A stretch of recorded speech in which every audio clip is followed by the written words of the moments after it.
Good evening. We're going to start in about 3 minutes.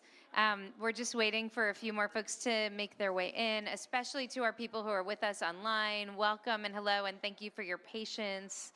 And we will begin very shortly.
Nigun.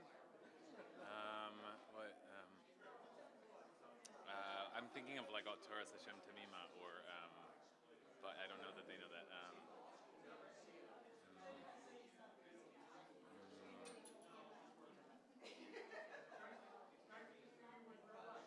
How about Yibane? You got one? Go for it. I'll follow your lead. Which Yibane? Is that too jumpy? I don't know. I can't think of a Nigun. I don't know if we need one. It's up to you. Tell me when you're ready. All right.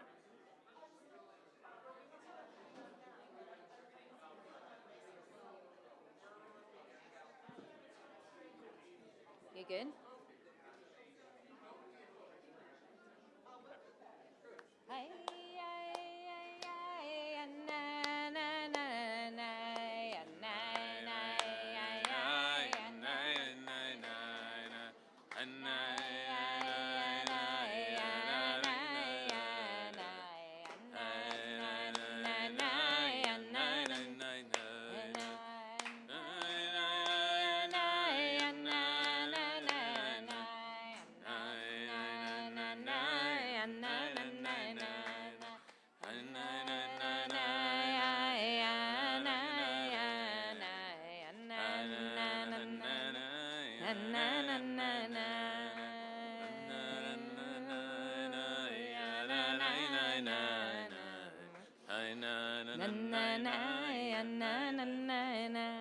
All right, welcome everybody, welcome. Good evening. We're so excited about tonight. Yeah, that's right. Because Rabbi David Kasher has published a book, and it's a really good book. So based on the best book ever. Right. It is not the best book ever. We'll talk a little bit more about that. I just wanted to tell you the first time that I cast eyes on this great rabbi to my right. We were at Reboot in Park City, Utah, and Rabbi Kasher was there, and I've been on the faculty for like 20 years or something, and I think it was the first time that you had come up on the faculty, and I heard him talking to a gaggle of, young, hipster, creative, brilliant, kind of disaffected Jews, and everybody was in like rapt attention, and I'm like, who is this guy? Like, hilarious, runs in the family, brilliant, also runs in the family, and actually knows how to talk to humans. And I just was so struck by the combination of those things. And then we got to know each other a little bit that weekend. And when it happened a few years later that we were looking for a rabbi, I do remember that we had this conversation, like Melissa and I, do you think that Rabbi David Kasher would actually move to Los Angeles and come to Ikar? Wouldn't that be incredible?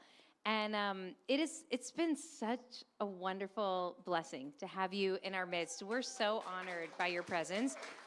And I'm so excited about this book because it means that everybody in the world can actually experience what we get to experience all the time from you, which I've said this a number of times in services already, but when you read the book, it reads the way that he speaks. The way that when you have a great teacher, you can hear their voice echoing in your head. You can hear Rabbi Kasher teaching you and speaking just to you when you read the book. And there's something so profound and wonderful about being able to share that gift with an even broader circle of people in the world now. So we are gathered tonight to celebrate, to do a little bit of learning. We're thrilled that folks are here in the room, and we know we have lots of people who are with us online, so thank you. And we're going to start by inviting Rabbi Kasher to do a little reading from the book, and then we'll engage in conversation, and then we'll have Q&A, and then some l'chaim. So that's the run of show for tonight. Welcome, everybody. Thank you for being here. Thanks, everybody. It really is meaningful to be able to celebrate this here at Ikar, at my home community. I'm grateful to Rabbi Brous, who's been such a magnificent mentor to me these last 4 years, and who wrote a beautiful blurb on the back of the book that I'm very proud to have. I'm grateful to my whole clergy team, just good people who to a person love Torah. They love Torah. You know, like Rabbi Brous is like famous for being a warrior for justice, but she's a dork for Torah. You know, just like me. And I'm grateful to my fellow nerds. I'm grateful to Hannah Jensen, who didn't edit on the books. Super grateful to you. And I'm grateful to my whole team, to Melissa and Elad and Monica and Svi, the development team that supports the work that I do and supported, this book and bought these copies tonight. Very grateful to you. And to the communications team. Where's Ben? Ben and Jess and Vera. Ben back there, who always believes in me, always believes in what I'm doing and pushes me and challenges me and then cheers me on. And really grateful to you. And grateful to Susan, who put this evening on. I have lots of, I'm sure, am I leaving someone out stupidly? I'm grateful to all of my team at Ikar. But most of all, I'm grateful to you. I'm grateful to this community. It is such a privilege to teach in this community. It's been such a great journey, a learning journey that had started 4 years ago and that really took off actually during COVID, when we just started doing classes online all the time, and it just like, it's been the center of my life learning with you all, and you're so. The thing that I love, people ask me, what do you like most about Ikar? People ask me that sometimes, or what do you like about Ikar? And I always say that our people are so enthusiastic and passionate and energized, and you just don't find that everywhere. You know, you built something special here, and people know it, and they show up, and they're excited to show up, and I feel that in my classes. Today I taught a class on the Eruv, and everybody got into it, and everybody has a story, and people said brilliant stuff. It's just like the Eruv was, somebody said, mapping the ontology of our community. I mean, it's just incredible fellow learners in this community, and I'm grateful to you. So, and I'm grateful to my family for being here. So it's good to see my family. Yeah. And I'm grateful to the interpreter for making part of that possible. Just a word about this book. It came out of 5 years of weekly writing a blog. And at first it was just a passion project. It's just like an outlet, because I was a teacher and I teach Torah, and I'll teach whatever you want me to. But I started to realize that all the Torah I taught and all the Torah that I loved, I always loved this stuff the most, this genre, which is called ParshaNut, the Torah commentary, the tradition of commentators on this Torah that start with the Midrash and continue on into the present age, and I loved it, and I was a dork for it, and I was, I needed some kind of expression, so I started, blogs were a bigger thing back then, so I started just posting on Tumblr, and people started to read, and And so I kept writing. And I started taking it more seriously. And eventually, it was like best case scenario for a blog, which is that my work, like there was enough of a readership that my work was like, well, you know what? We'll put our name on that and we'll pay for a day of your work. This is a very generous offer. One day of your week you can devote to this blog.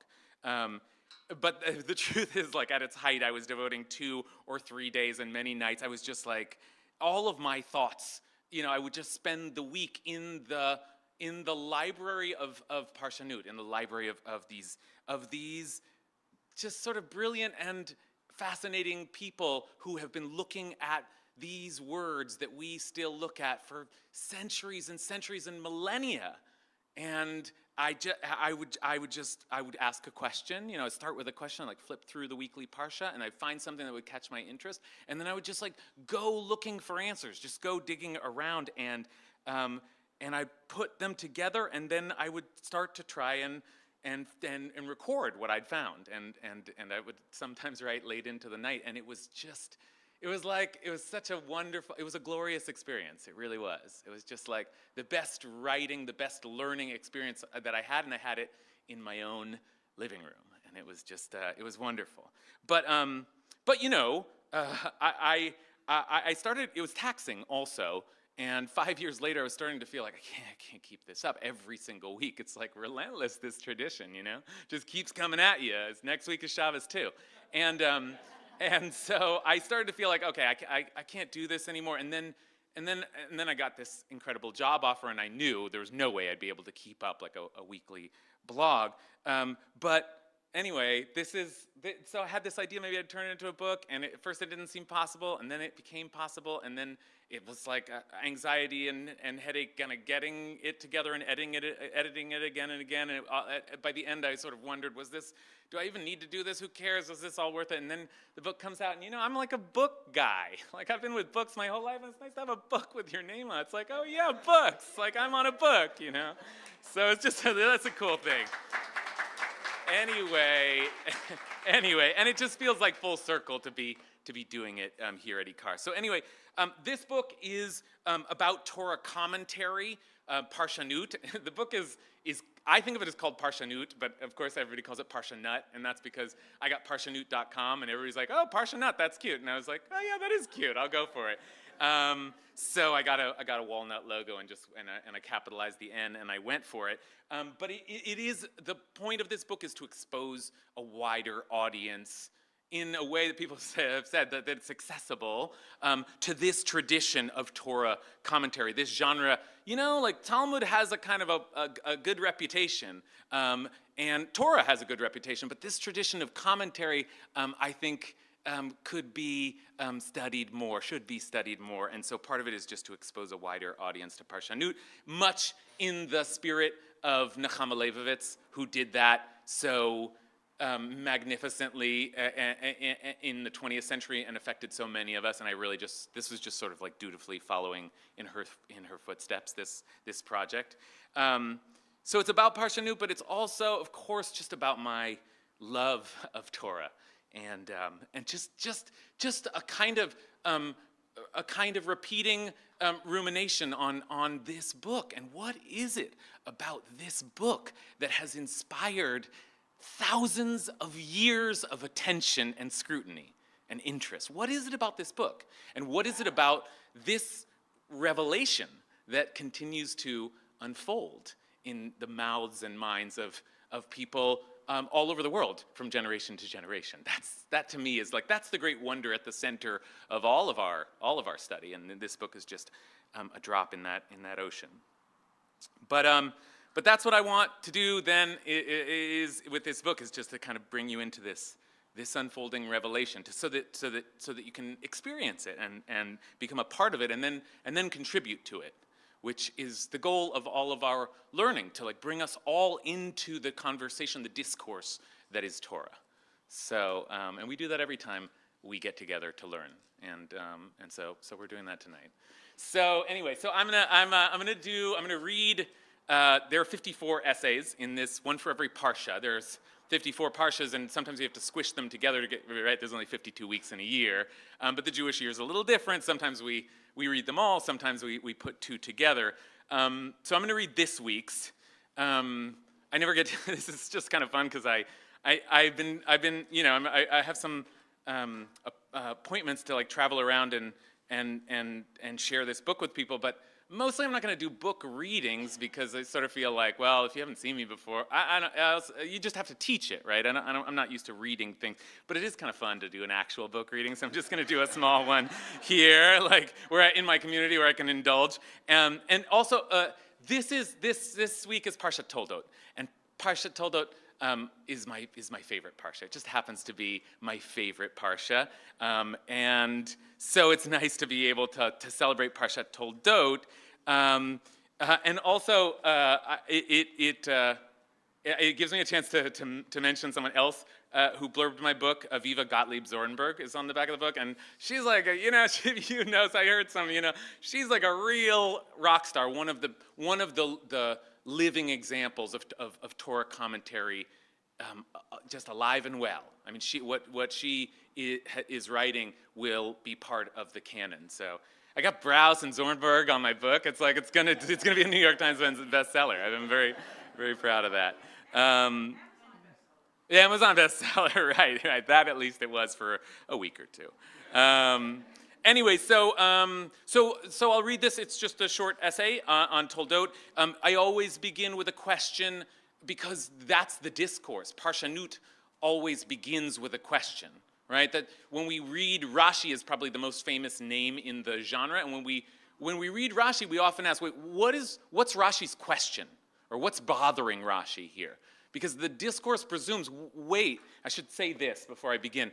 This discourse, ParshaNut, operates on two assumptions which seem to contradict one another. And one is that this text is divine and perfect, and every word and jot and tittle has infinite layers of meaning embedded in it. But on the other hand, it rests on the assumption that this text has to be attacked, and that every moment of strangeness or oddity or discomfort or offense or surprise, we have to ask questions. We have to take this book apart, to confront this book with the assumption that we will find answers. Right? So that's the discourse, and so I always begin with a question, and then I would just go chasing answers down and invite you to follow me and see kind of where it leads. And, just a word on where it leads. I feel like, when it was good, when I was writing and it felt good, I didn't know where it was going, and that's because this is like meant to convey an experience of learning Torah. And so there isn't necessarily a message in any of these, or at least the message is up to you to draw, but it's about feeling the depth of the story as the commentators are unearthing it. So this piece focuses on Midrash, which is the first great form of rabbinic commentary, and just the most incredibly dynamic form of reading or textual interpretation that I have ever encountered. And Midrash, these are the same folks who brought you the Talmud. This was their commentary on the Torah, is Midrash. And Midrash means seeking, okay? So their whole style was like, we're looking for something. We're searching for something. That was what they termed their form of interpretation, was searching. Okay, so that's what we're going to look at tonight. If you have the book, it's on page 38, but I'll be reading it, so you can just look at me. But it's called Blind Love, and that's a reference to a Tom Waits song, Blind Love, where he says the only kind of love is stone blind love. So, Parshat Toldot.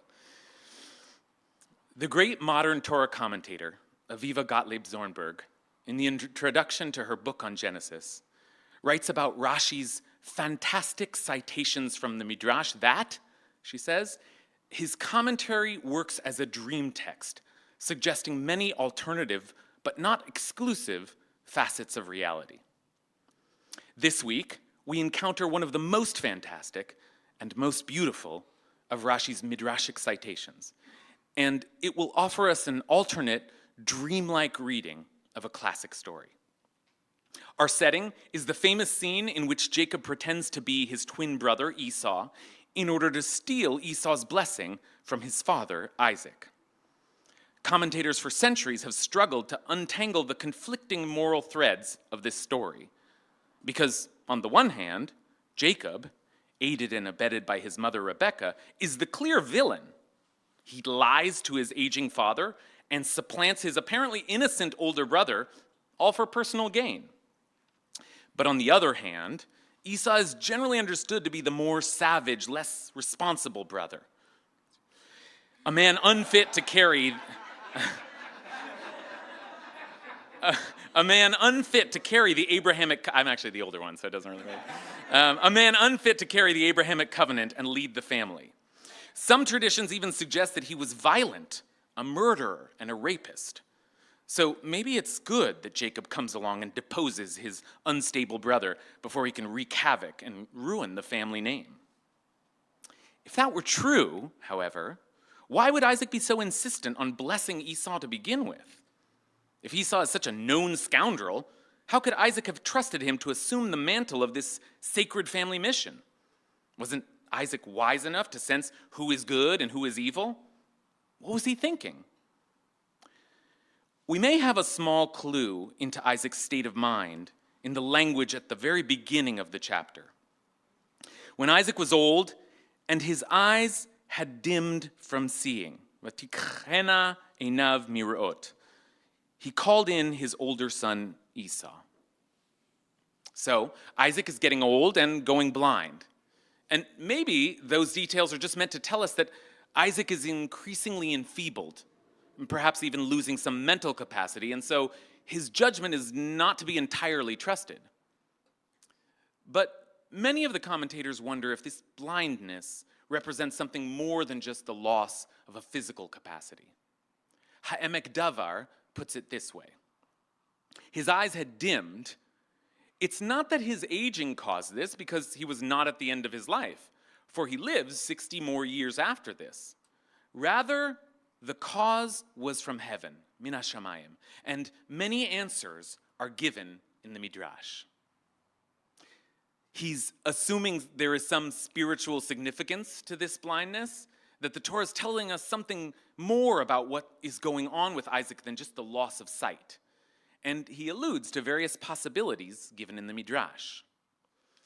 Among those possibilities, the most striking one of all, the one I wanted you to see, is recorded by Rashi. When Isaac was bound on the altar and his father wanted to slaughter him, at that moment, the heavens opened up and the angels saw what was happening and began to cry. Their tears came down and fell into Isaac's eyes. And that is why his eyes became dim. Here we have the power of the Midrash in all its fullness. The imagery alone is so rich and so tragic. But meanwhile, as usual, the Midrash is also dealing with a textual problem. The verse told us about Isaac's blindness said that his eyes had become dimmed from seeing, mirot. Now, that phrasing is awkward. From seeing what exactly? Now we have an answer. He saw the angels crying for him. But the real power of this midrash is that it links Isaac's blindness back to the great horror of his childhood. His being bound on the altar by his father Abraham to be slaughtered and sacrificed, only to be spared by God at the last moment. This was the defining moment of his life, one that we suspect must have changed him forever. So the image of angels crying into his eyes and somehow scarring them permanently gives us a tangible metaphor for some more profound internal scarring. Whatever happened to Isaac up there on the altar, when he came back, he was never the same. Something in his vision of the world had become fundamentally distorted. He would never see things clearly again. Now, this is, thanks to Rashi, a very well-known midrash, and I am not the first to suggest that it can be read on this deeper level as a metaphor for psychological trauma. But still, we might ask, why this particular imagery? Why does he see, of all things, angels crying into his eyes. And furthermore, to return to our story in the Torah, what does all this have to do with the blessings of Esau and Jacob? Why would his experiences on the altar affect which of his sons he wanted to bless? Some surprising answers to those questions might be found in an earlier midrash from the same collection, Bereshit Rabbah. This one appears back in the binding of Isaac's story itself, which we read a couple of weeks ago. It's less well known, but as you'll see, the imagery is remarkably familiar. Vayishlach Avram et yado, and Abraham reached out his hand. He reached out his hand to take the knife, and his eyes dripped with tears, and the tears fell into Isaac's eyes. These came from the compassion of a father, merachmanuto shel Abba. But even so, his heart was happy to do the will of his Creator. In this rendition, it was Abraham who cried above Isaac. Abraham whose own tears fell into his son's eyes. And these tears that Isaac felt dripping upon him were the tears of fatherly love. Abraham, caught up in the throes of a terrifying act of violence, suddenly, for just a moment, flashed a face full of compassion for his beloved son. And then, just as quickly as the moment came, it passed, and Abraham recommitted to the task at hand. But when Isaac looked up, for that one moment, he thought he had seen an angel appear before him. The man who had become his killer was suddenly his father again, eyes full of love and tears, heart full of pity. He thought he was about to die.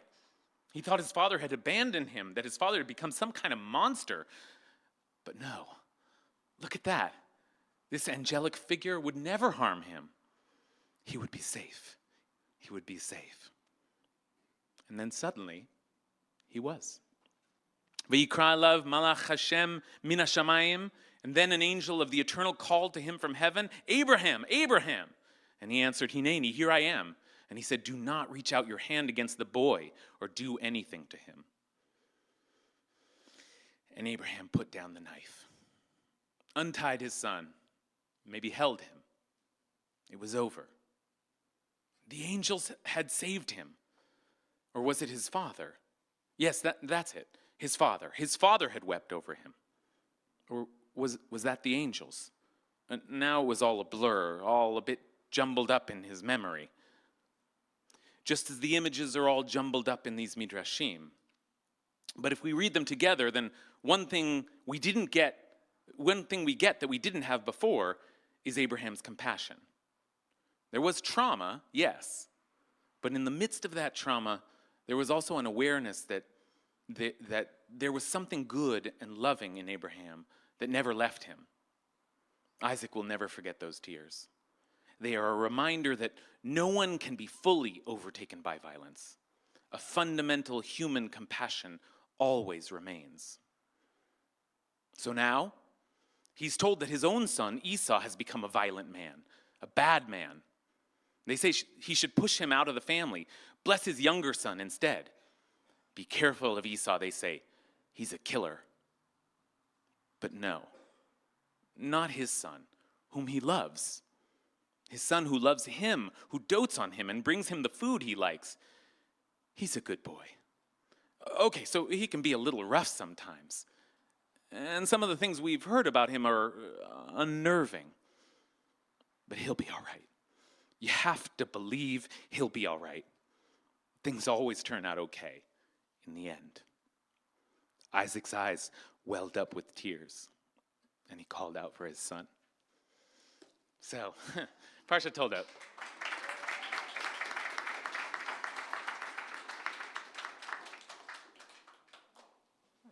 Right.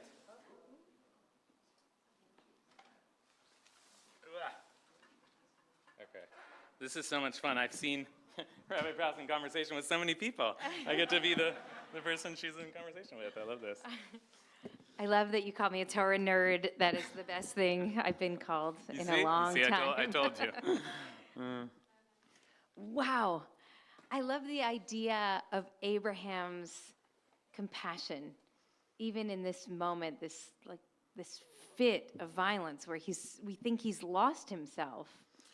Because what would drive a parent to be able to harm a child like that, and yet his humanity still rests within him? It's such a powerful insight. Yeah, I mean, the binding of Isaac is sort of the perfect example of how the power of Torah commentary comes in, because it's it's one of the most famous stories we have, and it's obviously terrifying in its way. It's clearly meant to be, but it's also very stark skeletal. Like there's a sense that we should be hearing more, knowing more, what's going on here. The conversations are terse and one or two worded. And it's like, what's this guy thinking? What's his son thinking? What's anyone thinking here? The text is sort of begging for that, right? The term is darsheni, right? Like, interpret me. Like, what else is going on here? What was Abraham thinking? Was he psychotic? Was he conflicted? What's going on here? So it's the story that very naturally produces the sort of like it requires, begs for commentary. You know, when I started to learn Midrash in seminary some years ago, I got really hung up when Midrashim would contradict one another. So the rabbis would interpret a certain passage one way and then a completely different way, and they did not make sense together. They were irreconcilable, these readings often. And now I find myself saying something one year that completely contradicts what I said last year about Ishmael or about Esav, and I wonder if you. This is both a. I want to know Bigadol, but also in the micro version of writing the book. How did you identify which of your interpretations or pieces of analysis would be the ones that would actually get bound into an actual book? And what do you do when you see yourself internally contradicting something that you really firmly believed years before? How do you hold the complexity of those ideas? Yeah. So I mean, so part of it is like, you know, I used the word discourse earlier, and that's part of the discourse, but it's more than just discourse. It's like, it's theology. It is like, this is the rabbis, this group that emerges out of the destruction of the temple. Their message is, we can find all of the holiness and all of the fullness of life that we had in this building. We can find it in this book. But in order to do that, they had to start suggesting that unusual things were possible with it. This was a special kind of book. Now, the Torah is already making the claim that it's a special kind of book, but the rabbinic philosophy is different, and it's famously expressed in this idea of shivim panim leTorah, that there are 70 faces to the Torah. And that means that there are 70 ways to interpret any given verse. And I think it makes sense that they use a number like 70. It's not infinite. Like, you can't just say anything, because it does have to be an actual interpretation of the verse, but it is manifold. And that means that there are 70 stories that are coursing through the Torah at once, like all on top of each other. But it isn't really 70 stories, because every word can be interpreted in 70 ways. So it's 70 intersecting stories. So I don't know, like my father can do the math here, but it's like it gets almost infinite. It's like everything, everywhere, all at once. Yeah, right.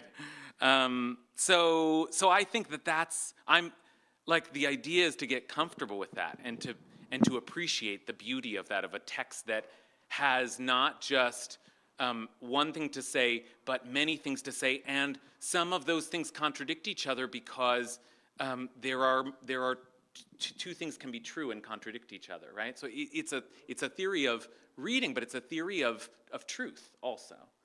In terms of how I picked stuff, I mean, you know, I sort of just followed the trail down, but it got in the book if I was shocked or surprised or startled by it. Like, if I thought, oh my goodness, you got to see this, right? Like, the first midrash there is the one that I started with, the one of the angels crying into his eyes, because it's so stunning, and I've thought about it so many times, and you know, I've given one version of meaning, but there are 70 others. But then it's like sifting around, and you find that same image, right? This is a famous image of the angels crying. Then you find that same image, and Abraham's doing the crying, and it's like, oh my goodness, like, look at what, now that's a contradiction, right? It's two different figures.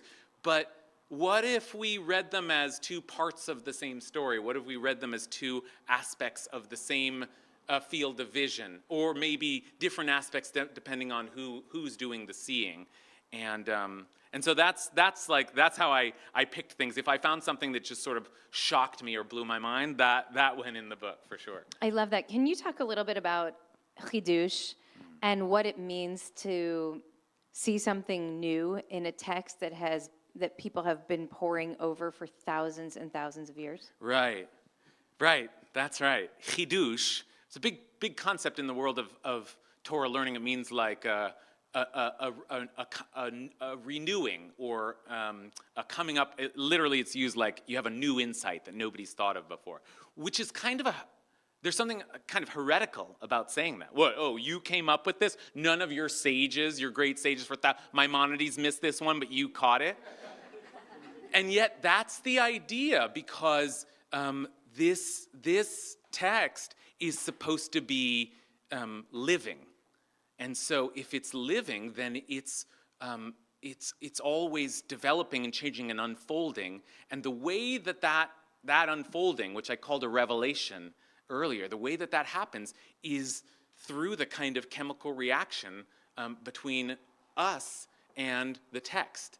And the text stays the same, but we keep changing. We keep changing in our lives, and we keep changing generation to generation. And of course we see things in the text that nobody's ever seen before, because we are different than anyone has ever been before. And our experience of reality is entirely different than the experience of reality of our ancestors. So it's an exciting thing to see, to make a connection. Some of it is just the joy of, oh my gosh, I think I solved a problem, or I think I came up with an interpretation that harmonizes a problem that I detect in the text that others have pointed out to me before.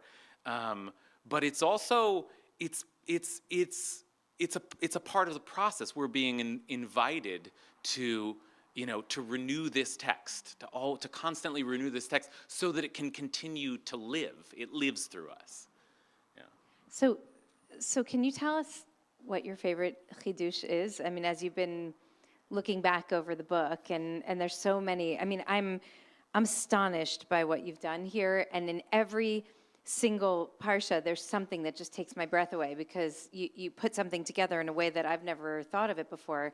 Is there one special insight that you might want to share? I mean, aside from Parshat Toldot, that you feel just really proud of? There is one. That's a good question. I didn't plant that question, but there is one that I feel especially proud of. So let me give you an example of what a chidush is, what it means to. I'll give you someone else's, and I'll give you my attempt. The idea that you could spot something that nobody's ever said before. There's a famous article by Rabbi ben Nun, was a great Torah teacher in Israel, that asks the question. Why did Joseph not contact his father all those years? His brother sold him into slavery, but his father just ached over him. His father didn't know where he was, so why didn't he becomes second in command of all Egypt? He can't send a message back and say, hey, Dad, I'm alive. And Rabbi ben Nun points out that his father was the last person to see him before he went to his brothers, who immediately threw him into a pit. And his father said to him, go and see how your brothers are doing. And so he must have thought that his father was in on it. That's a chidush, right? That sounds like, whoa, good one. So that's Rabbi ben Nun's big chidush. And you dream of seeing something like that in the Torah. That's what that's a chidush.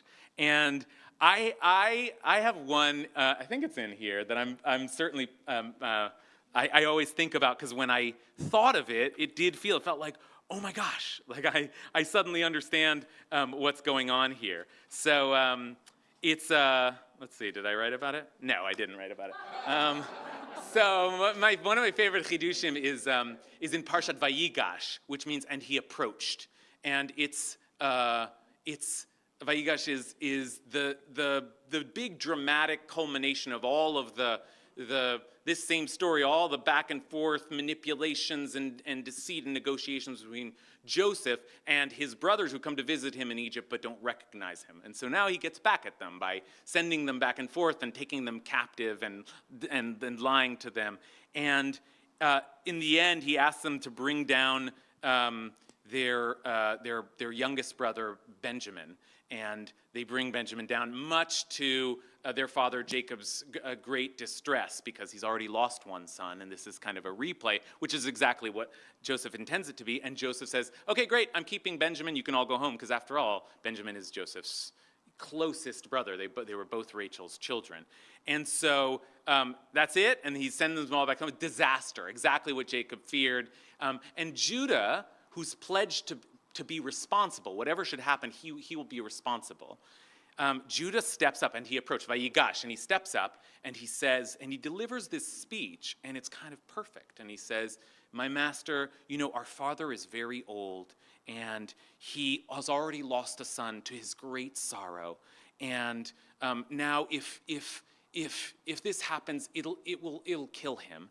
And I tell you what, take me instead. Take me instead. Now, Judah's the person who had come up with the idea to sell Joseph into slavery. So part of it is that Judah is undoing what he's already done. He's making a kind of tshuva for his earlier behavior.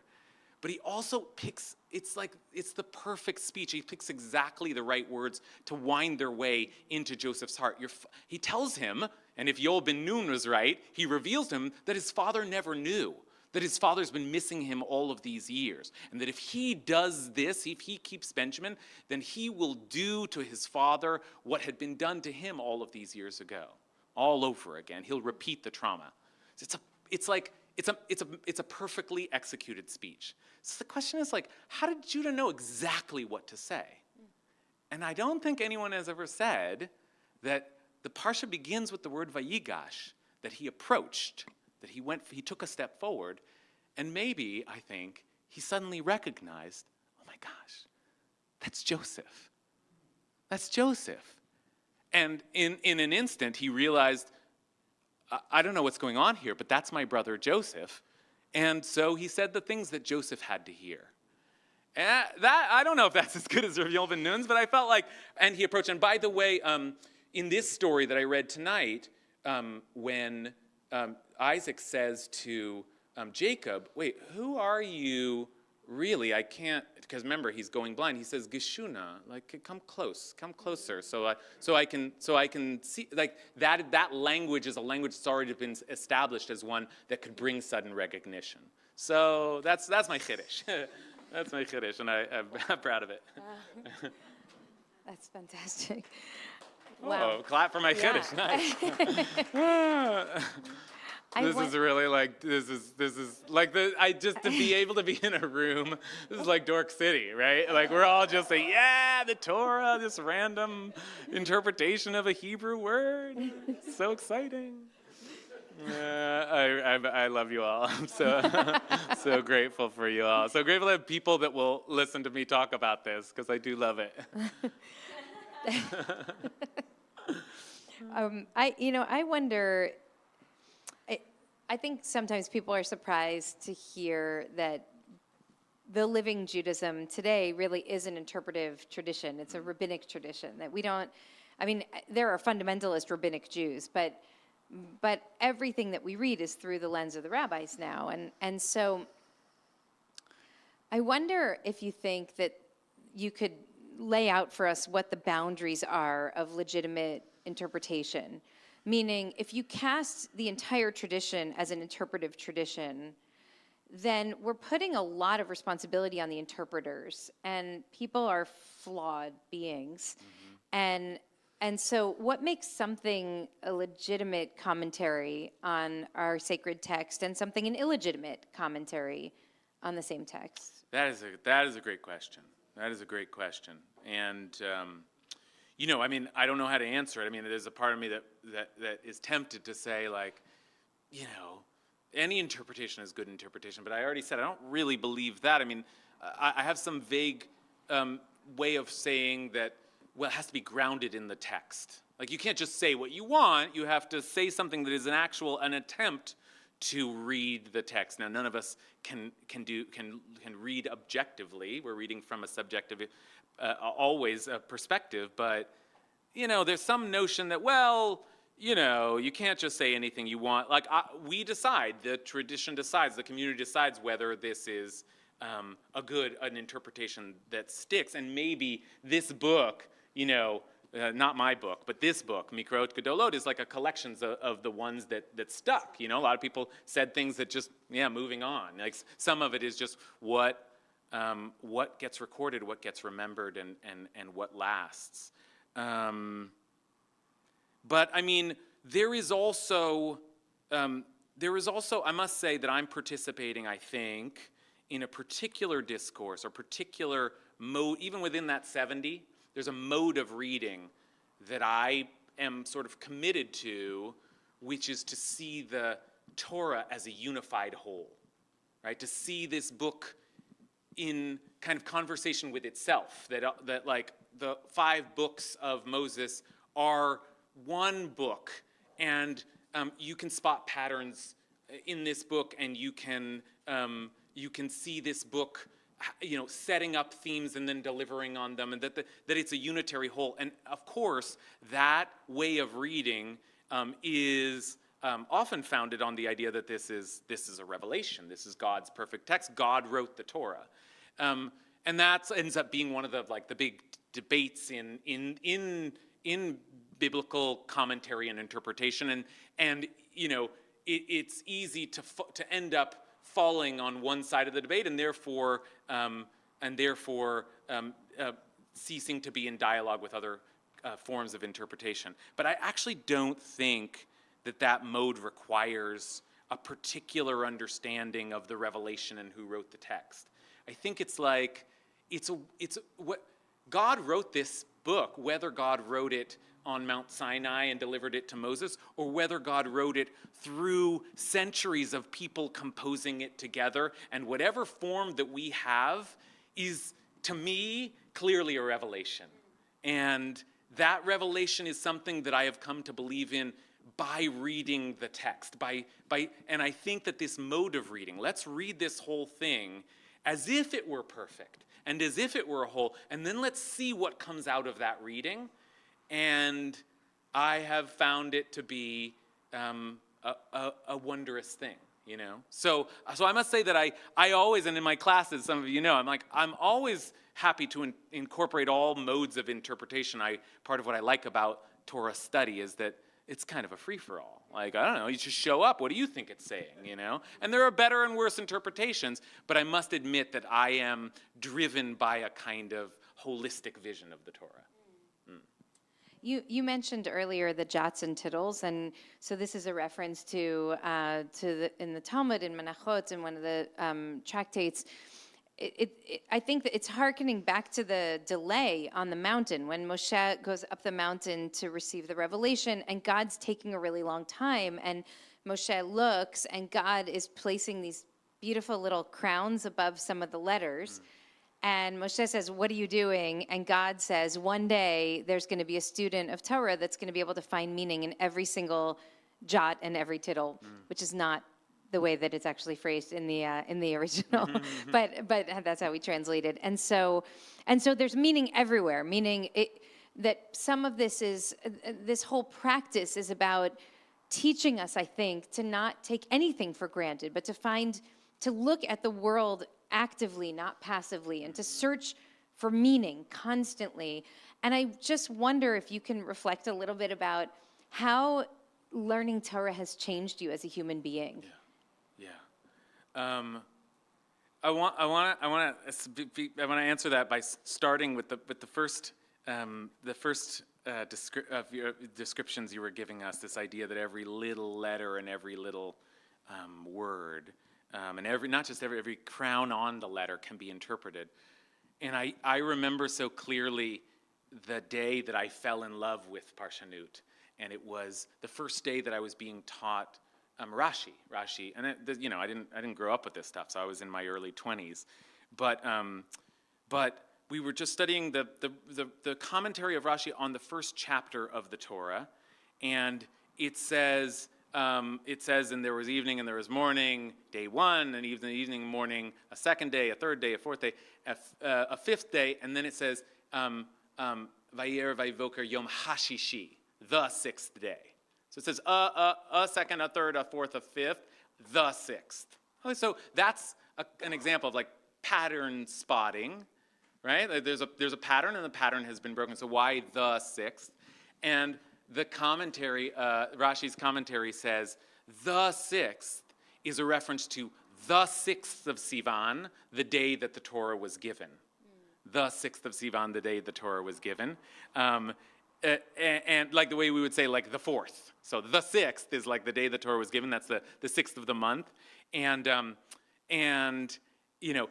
because this, everything, Rashi says, was tluin. Everything was hanging in suspension, waiting for this moment, for this day. And that's why the 6th day is like a little bit of a wink, like it says the 6th day because all of this, everything that's happened, the whole very creation itself is all standing and waiting for this great day that this book will come into the world. But it's the book that is telling you that. It's like the book saying, like, here's a, through this interpretation, like here's a little wink. I am the most important thing. What you are reading right now, I am the point of everything. Now, I don't know if that is something that I sign on to, but I think it's the most my head started spinning. Like, wait, are we allowed to read this way? Is this a legitimate form of interpretation? But it's like, there's that wonder. Like it's that revelatory wonder that gets stirred up by these like wild things that are nevertheless wild things that get said, nevertheless based deeply on little quirks and patterns that are spotted in the text. All of that is just to say that the kotzim, the jots and tittles, are titillating, and have always titillated me. But I think that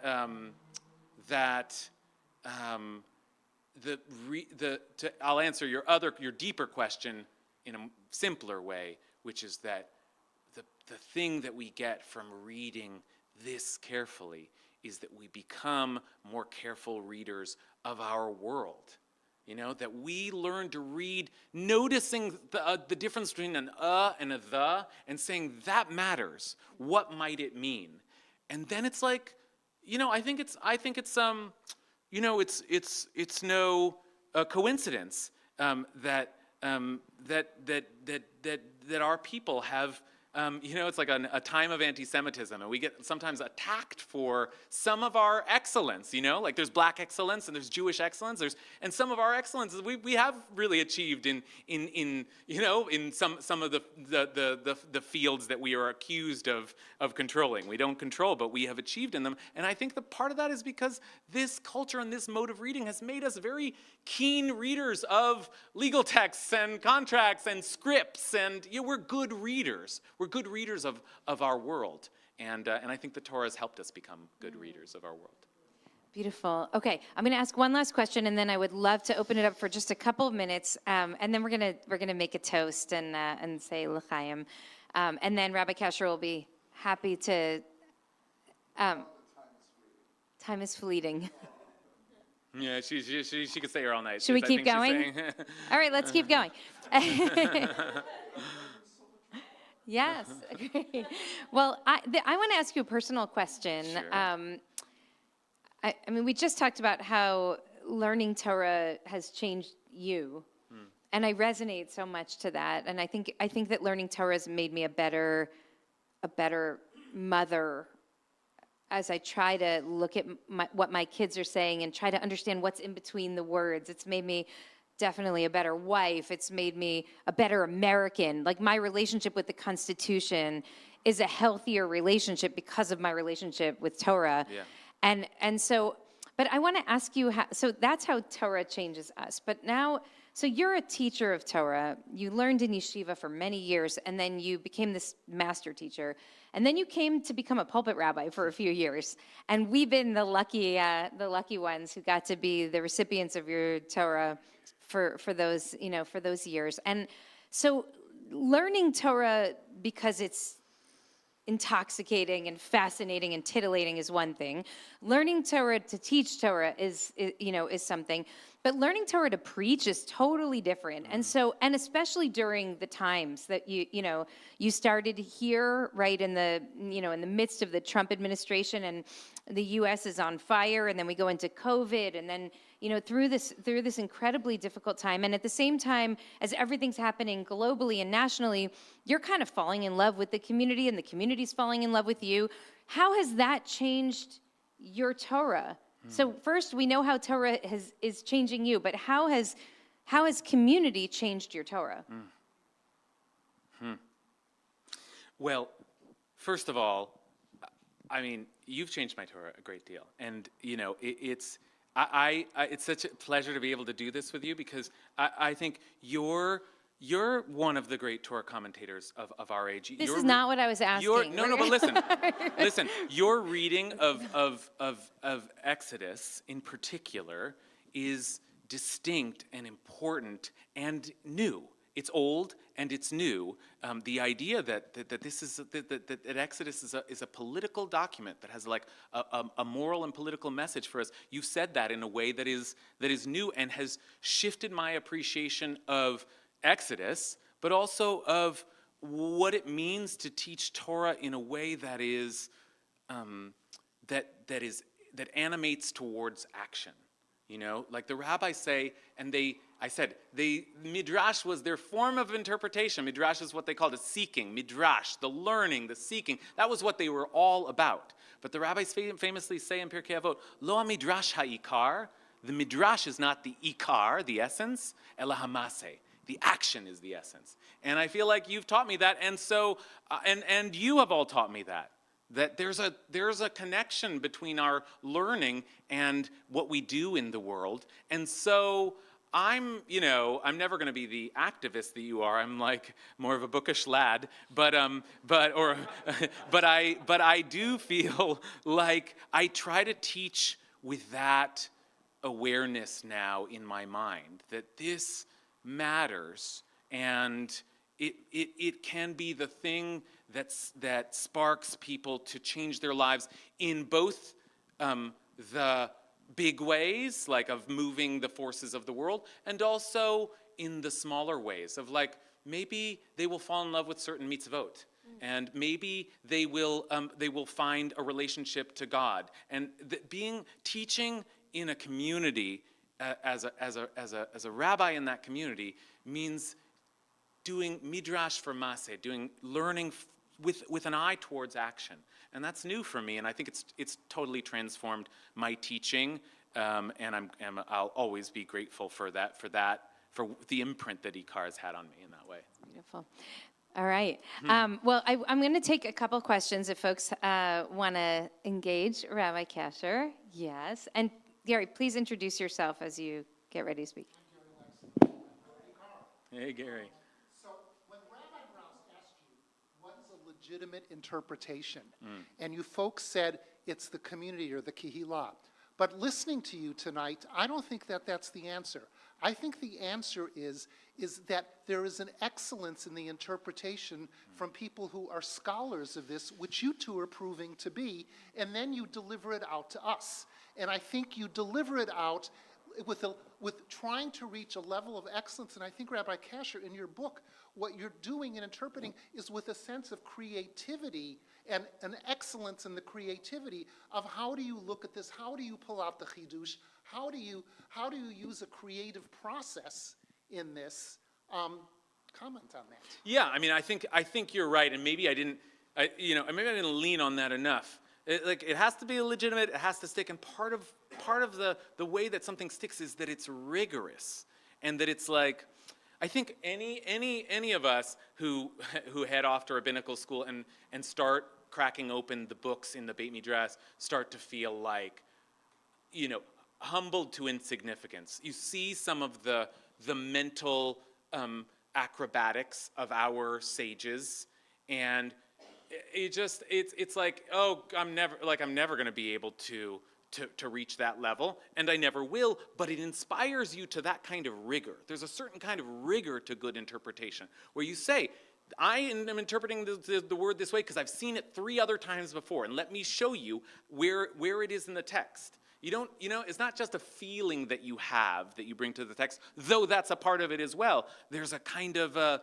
mastery, and I am just like a little ways down the road in an attempt to have some kind of mastery over this text. And I do think that that's a part of it. And I do think that this is, I want people to fall in love with this book, but it's also, there's something in this tradition that's like, that like makes me want to push a little bit. Like, learn some Hebrew, even if you just learn the Aleph Beit. That will help you in just recognizing when words look similar. Right? Read these stories again and again, and you'll start to see how they seep into you. But you'll also begin to master them because you're reading them again and again and again and again. And that's one of the, I sometimes say that there's two ways to become well-read. You can read all the books, or you can just read one book over and over and over and over again. And I don't think I could read all the books, so I decided on the second path. Yeah. Great. Okay, any other questions? Hello, Sean.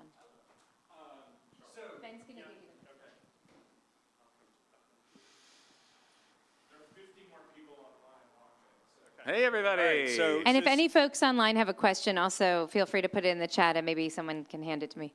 speaking as the dad of a bat mitzvah at Ikar who studied with you and whose feet you held to the fire so that she could come up with her own chidush. Thank you. And she did, yeah. And she did.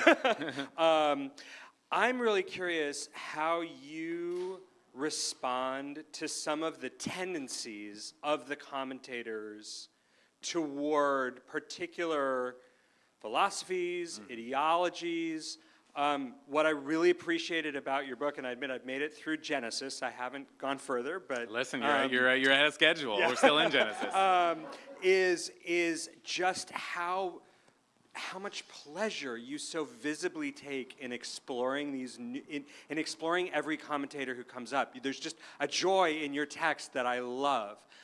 But I can't help but to wonder, what happens when you run into somebody who is trying to get somewhere that you profoundly disagree with for moral reasons, philosophical reasons, and others? Yeah, that happens all the time, and it's a great question, because initially I found it disappointing. Rashi is the master, and sometimes Rashi says things that, and after all, he's quoting our sages, that feel off to me.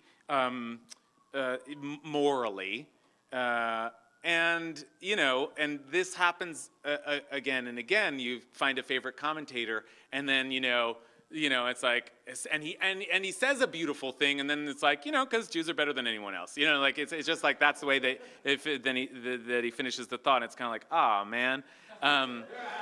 But first of all, I don't. Like, in terms of just the bigger question of what do you do with the fact that Judaism is like patriarchal? Like, I don't hold the rabbis of that era to the standards of our era, because, I have been fortunate to live in the age of feminism. Like, Rashi that was not his age, and so the whole world was not there yet, and I'm not troubled by that. And so it is that, with some of these other things, Jewish particularism, and it always has to be understood in the shadow of a history of constant persecution. Like, no wonder sometimes Jews looked out and thought they were seeing barbarians, But it is hard to read, and you don't have that same kind of delight and inspiration. And, I think the answer is, there's someone else on the page. I mean, move on. Go look for something else, because this is not the commentator who's giving you your Torah that day. You have to, you don't stick to any one commentator. Like, the beauty of this book, this is like the book that I fell in love with, is that the Torah's up here, and all of these commentaries are just people throughout the centuries like, I've got something to say, and someone else says, no, I totally disagree with that, and they say so on the page. So if they can disagree with each other on the page, surely I, hundreds of years later with all kinds of new information, can disagree with their scientific propositions or sometimes their moral propositions. Yeah, and I'll just take it one step further, which is those are the voices that made it onto the page. There's not a single woman whose voice is going to be in that page. There's nobody who's out LGBTQ whose name is going to be on that page. I mean, there's so many people who's maybe had ideas, but those voices weren't recorded. And so I think part of it is navigating your way around the voices that exist, and then also feeling some kind of moral obligation to add your voice because it's not there. And so like actively disagreeing, which I think is one thing we do well with our kids. And, you know, that's part of helping them come up with their own chidush, is like helping them engage in conversation with what came before, and then also understand that they might actually see something that nobody saw before, because nobody else was a kid growing up in LA in 2022 with all of the influences and impacts all around them. So Right, and it only means there's more Torah. Like there's more Torah to be unearthed, right? Like what is the feminist reading? I mean, this now we've been doing for much of the last century. Like what is the queer reading of the Torah? What is the technologically, the way that we've been affected by our world in all kinds of ways? How does that shape the way that we read the Torah? How does our technology, since I mentioned it, shape the way that we relate to Shabbat? It's like different now. Shabbat, it means something different to us. We're getting away from different things. So there's always more insight. There's always more Torah. There's always more revelation. So Florine Rosen, hi Florine, is with us online, and Florine asked how your poetic side enters into the process of writing, because there's absolutely an art here in these pages. So can you talk about how art and poetry play a role in your writing? For sure. There is. I don't know how. That's not, Florine is a poet, but my poetic side perhaps comes out.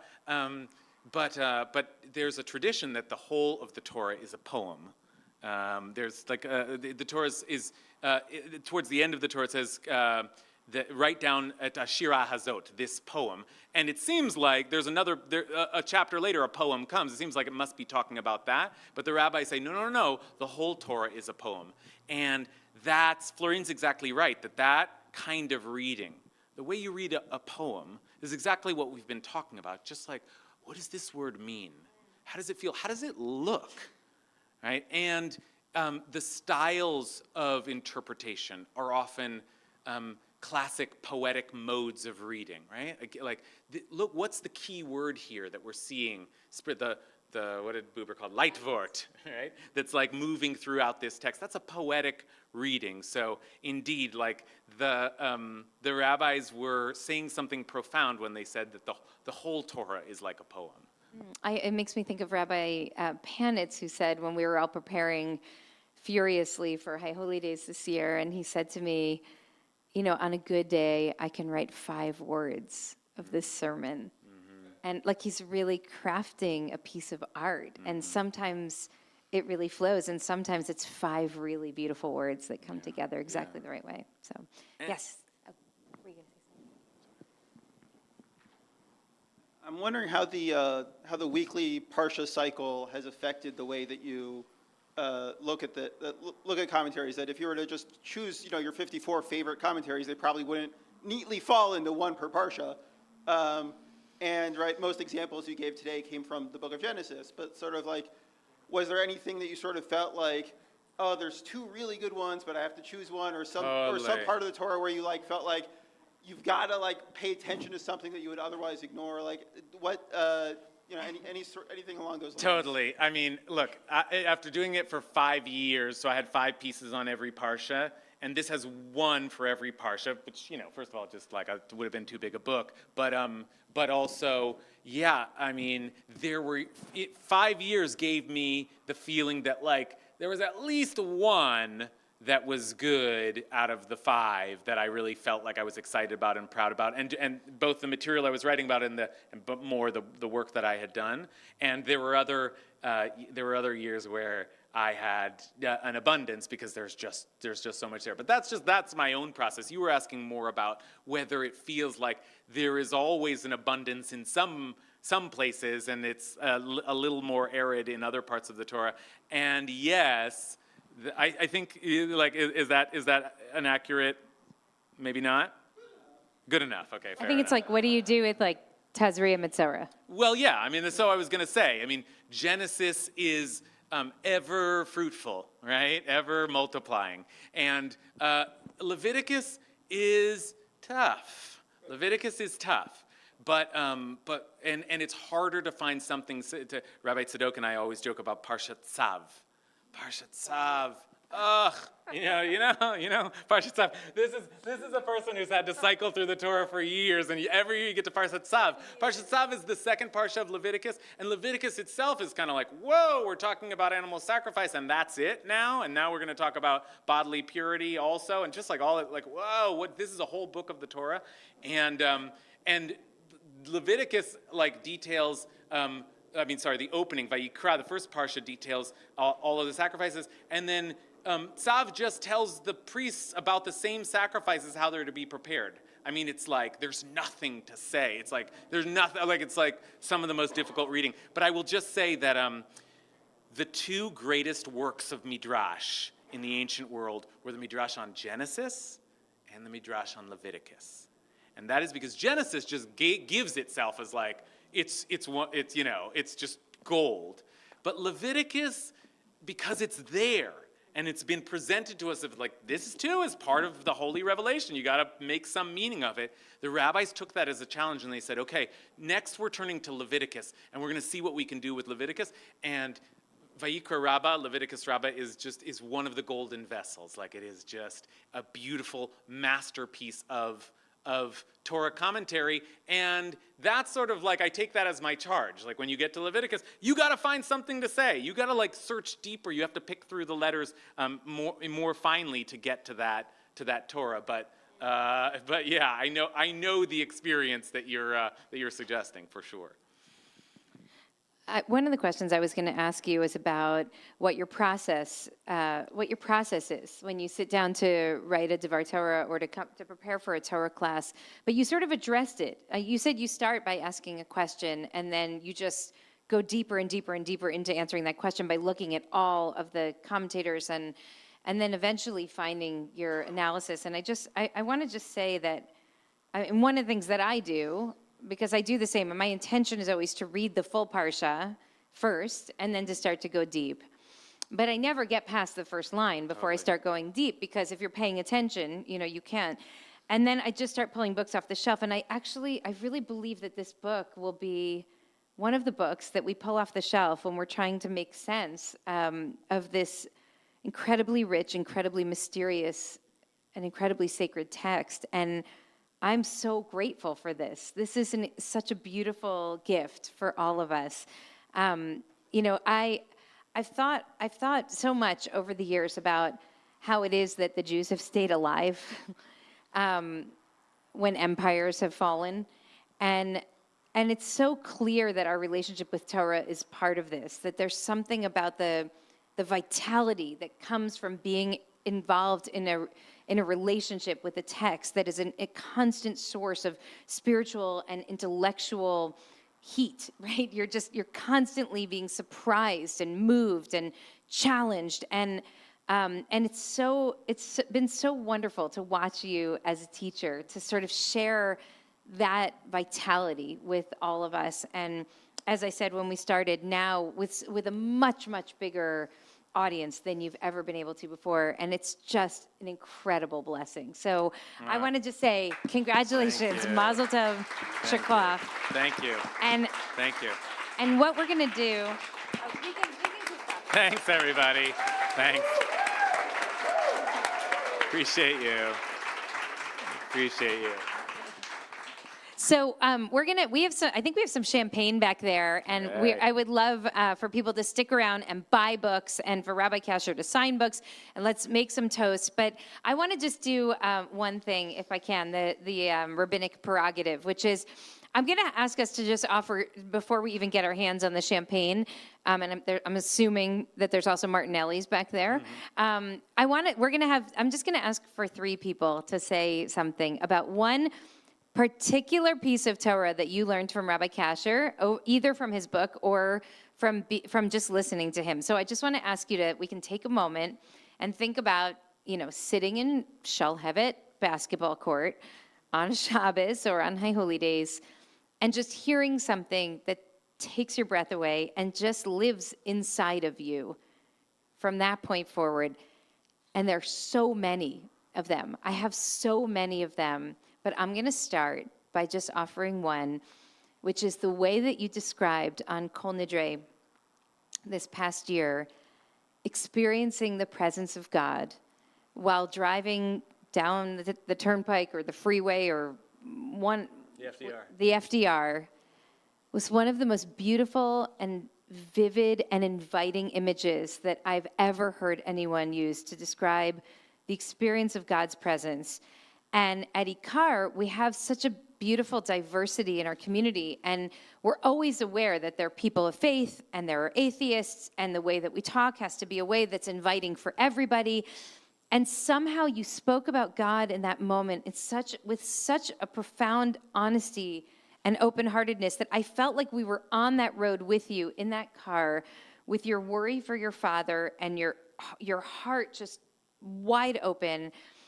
And I felt also the presence of God in that moment. I felt like you shared it with me and with all of us, and that was an incredible gift. So I thank you for that Torah, Rabbi Kasher. And I want to invite, if there are a couple of other people who can have I'm talking one tiny moment from a sermon or from a shiur on Monday at lunch or Thursday at lunch or a house party, one image or one word or from the book that has touched you. And then we'll say, thank you, Rabbi Kasher. Yes, Janet. That's last week's ParshaNut. Yeah, totally. Can you say what Janet The means? economy of characters is the name of last week's that I titled last week. The economy of characters is a debate that I had with a very good friend of mine around what he called the economy of characters principle. And by that he means that when there are there are two characters in the Torah that seem to have entirely different stories, sometimes have entirely different names, the rabbis will fold them into one. So it's like economizing how many characters there are. And my friend hates this because he says it just like flattens. There's different stories, but I kind of love it because it's like suddenly these two separate stories are interwoven, and there's two versions of it. There's the version where an unnamed character is like called by the name of an earlier, this was that person. But there's also the version where there's two characters with two different names, Hagar and Keturah, and the rabbis just say, same person, they just had two names, and now you have to read these stories together. So it's a debate back and forth. I'm glad you liked it, Janet. Yeah. Okay, one more or two more? Yes.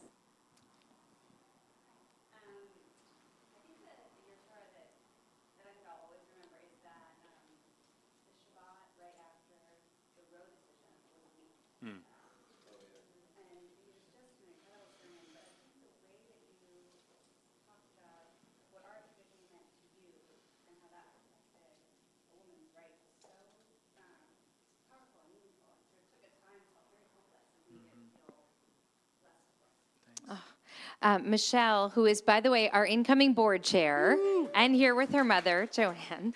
So Michelle is referring to Rabbi Kasher's incredible sermon from the Shabbos right after the Dobbs decision was leaked, the decision that would overturn Roe. And you had this great line that you kept saying, and I was on sabbatical, so I wasn't supposed to be paying attention, but I was. But you kept saying, who should I listen to? The Mishnah? Or Matt Sands. Or Matt Sands from the Louisiana legislature. Who should I listen to? And it was an incredible sermon, which if you haven't heard, you should. But also it made me think that also about how far you came as a preacher in the course of your couple of years here. Because you were, it was, the Torah was so profound and so heartfelt. And the connection was just, it was just such a powerful, beautiful, obvious connection. And all of a sudden you were doing, this is a whole different art. It was a whole different art, and now you have that too. And it made Michelle feel hopeful. So thank you. And the last one will come from Joe. Hey, Joe. The one on gun violence and the shamefulness of carrying weapons. Yeah. Let me just say in response to those examples that part of what I want you to see in our tradition, in our Torah, and our tradition of commentary, is that you will be surprised by how radical, how sometimes revolutionary our our core texts and our ancient sages were. Sometimes seeing things entirely different than we see them today, but sometimes seeing forward of where we are today. And this is these rabbis empowered themselves to say dangerous things, and they were willing to say bold and dangerous things. And so study your Torah. There's fire in there. There's fire in there. Well, we often end our services. I say at the end of the bracha sufit often, "Be'orcha nera or." We're saying to God, "In your light, nera or." We also we say we're bathed in light. We're bathed in light, and so I want to bless you. I want to bless you. You have this beautiful light of Torah in you, and it feels like we're all benefiting from it. It has enriched my life and our lives endlessly, and I just hope you continue to shine and to radiate this beautiful light for so many years to come. And I don't know, I'm an organizer too at heart, and so I feel like I can't let you leave until you promise me that the next book that comes out, the sequel, we'll also get to launch here at Ikar. It just feels right. It feels like what began here should, continue. Thank you. Here. Thank you for Yeah. bringing me here. Thank you for everything you've taught me. Mazel tov, mazel tov, mazel tov. Thanks, everybody. I appreciate you. I really appreciate it. I appreciate it. Okay, buy books. Please buy books. Actually, what we're doing is you can take a book, and then we're asking for a voluntary contribution. You can make a contribution to Ikar, $20, $36, $3,600, whatever you'd like. I think they're all signed. Like, I signed them all, so if you want to grab one and go, that's fine. I'll have my signatures in it. But if you want me to personalize it, of course, I will. When else in my life am I get to, autograph things?